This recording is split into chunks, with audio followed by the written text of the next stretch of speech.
dear Minister, dear Johann, let me first of all welcome you to Cyprus. It's a great pleasure to have you here. As you can see and verify, life continues as normal, vibrant activity, lively people, sometimes more lively than needed, great weather, and life goes on. This is the case despite the volatile crisis in the Middle East that continues, and this topic has been naturally at the epicenter of our deliberations today. The unfolding regional situation has undoubtedly a wider scope, and it has a direct impact on global stability. For us, for the European Union, more specifically, there is a plethora of reasons for which we must be collectively concerned. And these relate, of course, to the energy prices, to maritime navigation, to the safety of supply chains, to our economies. Cyprus, as part of the region and of the European Union, has been making the point in the last few weeks that the situation was heading in a dangerous direction. But that is all in the past. We have to manage the present with an eye on the future, with pragmatism and with resolve, and with a strong European coordination. Europe must have an active role for promoting de-escalation through diplomacy. The EU has taken a unified position on this, have condemned the unjustifiable and indiscriminate attacks against our Gulf partners. We reaffirmed our full support and solidarity for them, and we asked for the Iranian strikes against them to cease.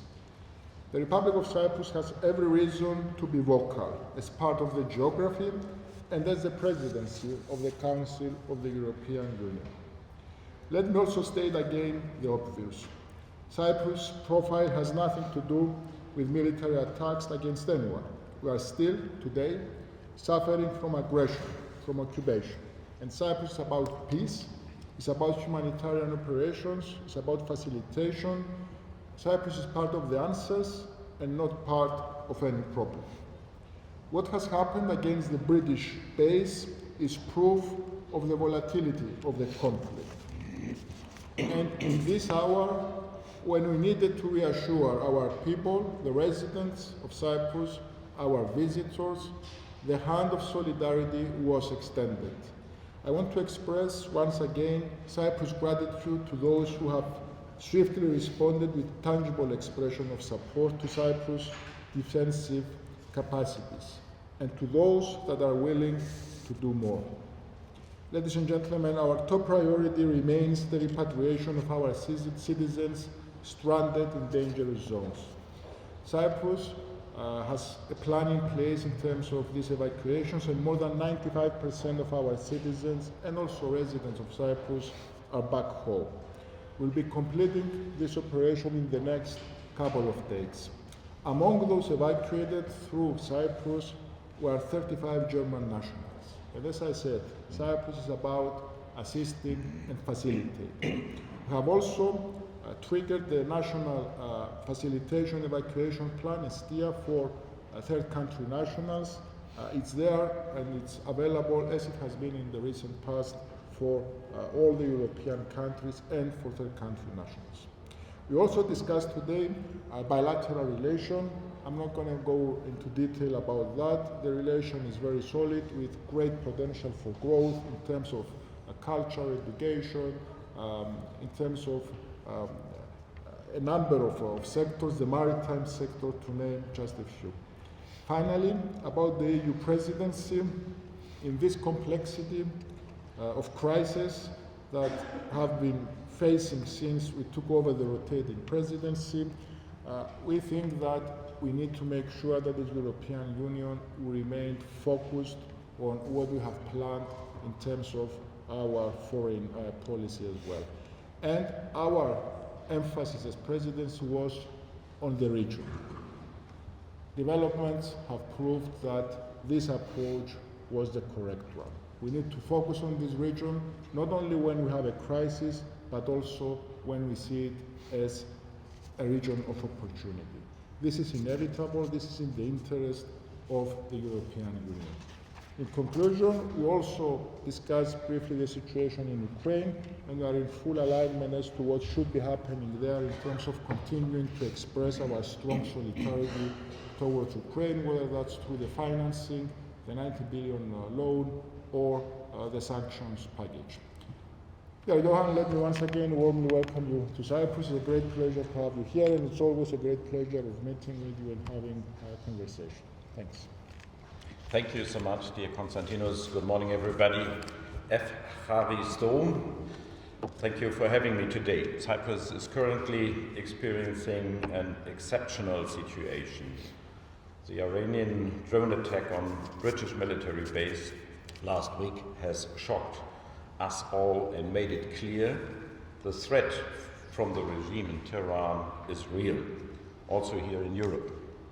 I express my respect and gratitude for Cyprus' calm and measured response. And I want to say clearly, you have our full solidarity.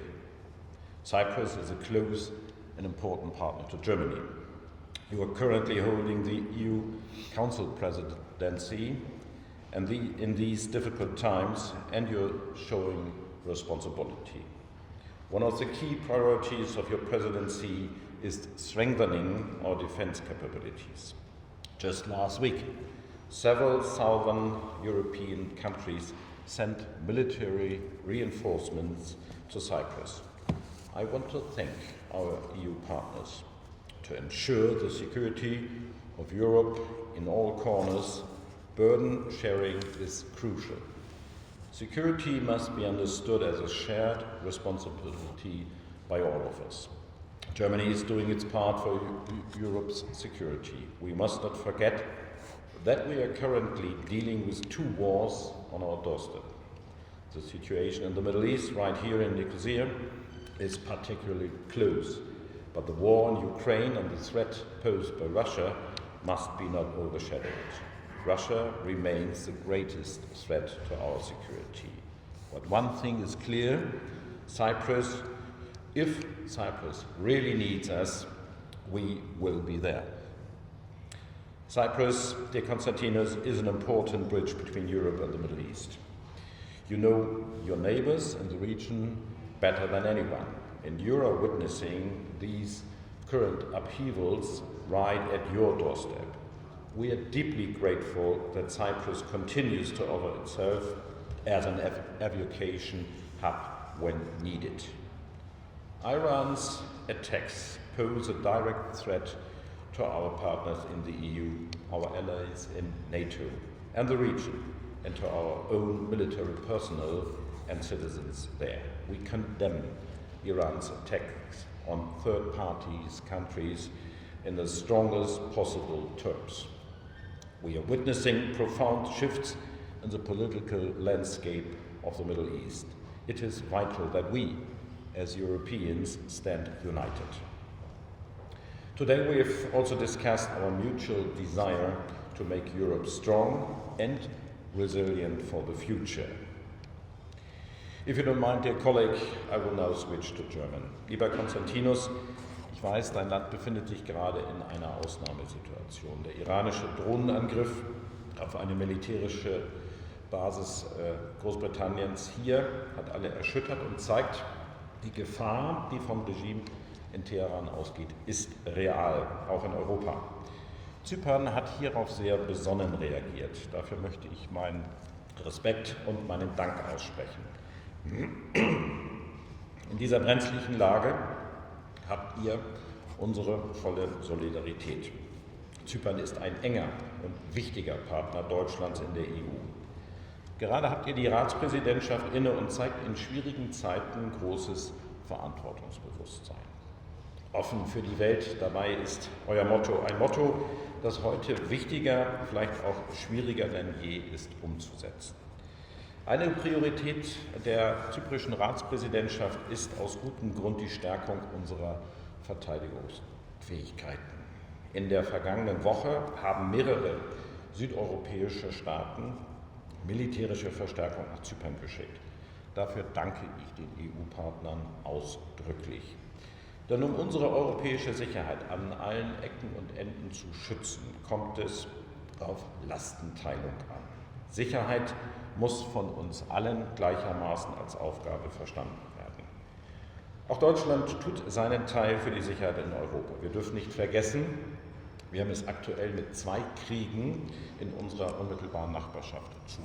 Hier in Nikosia ist der Krieg im Nahen Osten besonders nah. Gleichzeitig darf der Krieg in der Ukraine und die Bedrohung, die von Russland ausgeht, nicht in den Hintergrund rücken. Russland ist und bleibt eine fundamentale Bedrohung für unsere Sicherheit. Eine Sache ist klar, wenn Zypern uns braucht, sind wir da. Lieber Constantinos, offen für die Welt ist nicht nur das Motto eurer Ratspräsidentschaft. Hier an diesem Ort wird nach diesem Leitsatz gelebt. Zypern ist eine wichtige Brücke zwischen Europa und dem Nahen Osten. Wir sind Zypern dankbar, dass es immer wieder anbietet, sich auch als Evakuierungshub bereitzustellen. Ihr kennt die Region, die eure direkten Nachbarn sind wie eure Westentasche und erlebt die aktuellen Umbrüche dort vor eurer eigenen Haustüre. Deswegen bin ich hier, um mir von dir direkt diese Eindrücke aus erster Hand schildern zu lassen. Irans Angriffe bedrohen unsere Verbündeten in der Europäischen Union, in der NATO, in der Region sowie unser eigenes Militärpersonal und unsere Staatsangehörigen hier in der Region. Wir verurteilen Irans Angriffe auf unbeteiligte Drittstaaten auf das Schärfste. Es ergeben sich aktuell tiefgreifende Verschiebungen in der politischen Topografie im Nahen und Mittleren Osten. Die militärische Eskalation ist Anlass zu großer Sorge.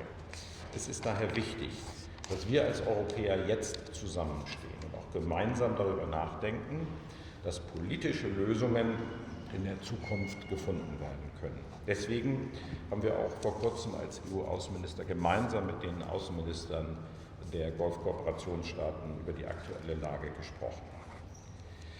Lieber Constantinos, wir haben heute nicht nur hierüber gesprochen, sondern auch über unseren gemeinsamen Wunsch, Europa fit und stark für die Zukunft zu machen. Ich weiß, dass wir dabei auf dich und die zyprische Ratspräsidentschaft zählen können. Ich freue mich, dich bereits in der nächsten Woche in Brüssel wiederzusehen. Vielen Dank.